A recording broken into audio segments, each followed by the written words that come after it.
Shanghai, storied seaport of the fabled Orient, commercial metropolis of China, and one of the world's greatest seaports. In 10 years, its population doubles to a seething 7 million people, with everyone fighting for his own existence and struggling to earn the necessities of life. With tremendous increase in export and import trade, Soochow Creek is the scene of congestion and fever heat activity as riverboats push their way up and down the waterways, busily engaged in loading and unloading much-needed cargoes.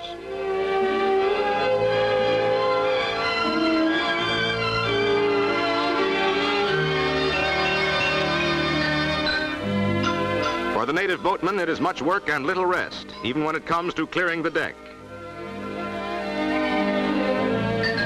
Sharpened by 8 years of war, China's demand for goods from abroad grows in leaps and bounds as imports exceed $300 million a year. There is movement everywhere, no standing still, as official China struggles to come home amid chaos which sweeps over the nation's 4 million square miles and 450 million people.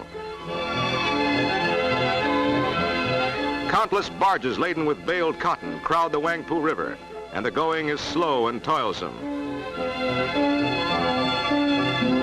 As quickly as boats are unloaded, just so fast are the essential materials rushed inland, for this is China's greatest manufacturing center. Cotton, hundreds of bales. Drums of gasoline by the thousands, tins of kerosene, cases of medical supplies, and 1,001 essentials are gobbled up in China's hungry maw.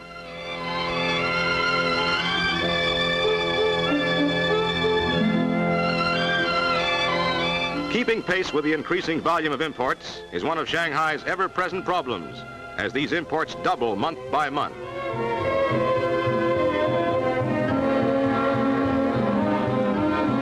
American gunboats ride at anchor in the shadow of Shanghai's waterfront. Here is the Occidental quality of Shanghai, with its skyscrapers, trolley cars, and semi-foreign atmosphere.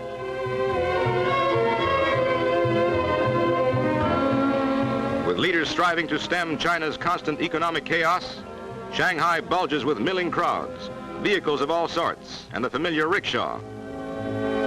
Shanghai streets present a mass of pushing, rushing pedestrians, all forming a human barrier to speed on every avenue and road. As the population continues to soar to unbelievable heights, so too bounces the cost of living to more than 5,000 times pre-war levels. Speculative activity still is great, and common everyday goods are scarce.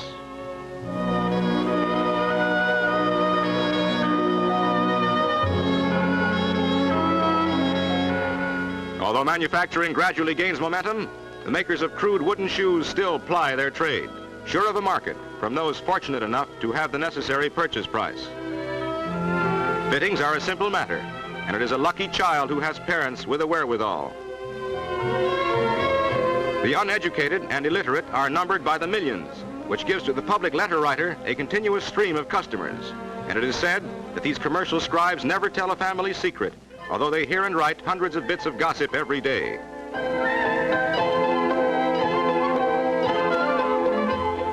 Openly vending their smuggled or pilfered goods, the black marketeers are one of the big problems for Shanghai civic leaders. Handbags for the ladies. Fountain pens, keychains, cigarette holders, and knickknacks for the men. Nylon stockings, all sizes and shades. Watches and jewelry for those who can afford them. Perfumes and cosmetics for the ladies. And canned goods by the thousand. Canned vegetables are much in demand, as even the black market prices are lower than those asked by the farmers who struggle to grow fresh vegetables and laboriously cart them to the marketplace. Also in this conglomeration of black market goods are hundreds upon hundreds of packages and cans of GI rations, all selling to eager buyers at a fairly low price. Another problem causing great speculation in this vast city on the west bank of the Yangtze River is the low value of the Chinese dollar. The wealthy speculate with gold articles and gold bars when the price of gold is right. Then when gold goes down, they buy it back. When these scenes were filmed, the value of the Chinese dollar had shrunk from 2 to 2,000 for $1 American money.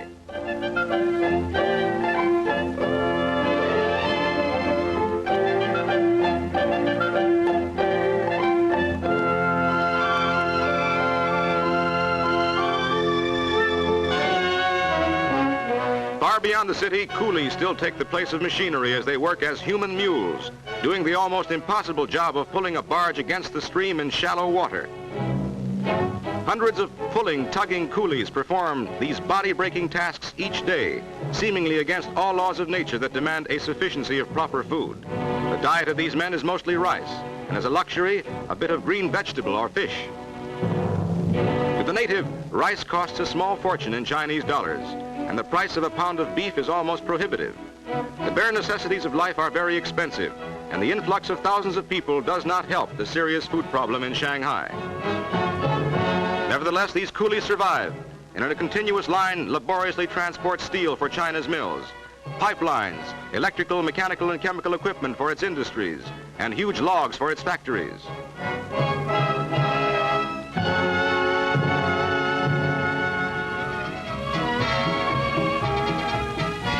But amid this topsy-turvy hustle and bustle, the more prosperous natives find time and money to crowd into the theaters.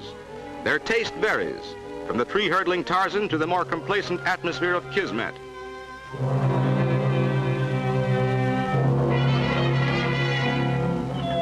However, the Orthodox prefer the native Chinese theater, and there are several in Shanghai, where they have their own stars and favorite performers. New neon lights and red Chinese characters flash by night, but there is little real gaiety among the people. Restaurants and cafes are crowded, and dancing to modern band music is the favorite pastime of Shanghai's cafe society. Although the men dress in Occidental fashion, these women stick to their Oriental gowns of genuine beauty. Every day, thousands of people come to Shanghai only to be faced with a housing shortage and absolute lack of living accommodations, while other thousands seek to migrate to nearby cities and towns less crowded. At every hour of day and night, hundreds stand in line at the North Station Railroad ticket office, hoping to purchase tickets to outside points.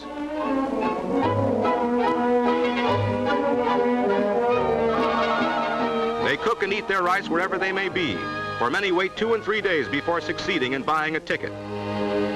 Some entire families stay at the station for days, and baby is fed while daddy waits in line. Outside the station, the situation is even worse, and incredible as it may seem, some sprawl out on the sidewalks and sleep as they wait. Many trains are not merely hours late, but days behind, and schedules are as much of a jumble as the city itself.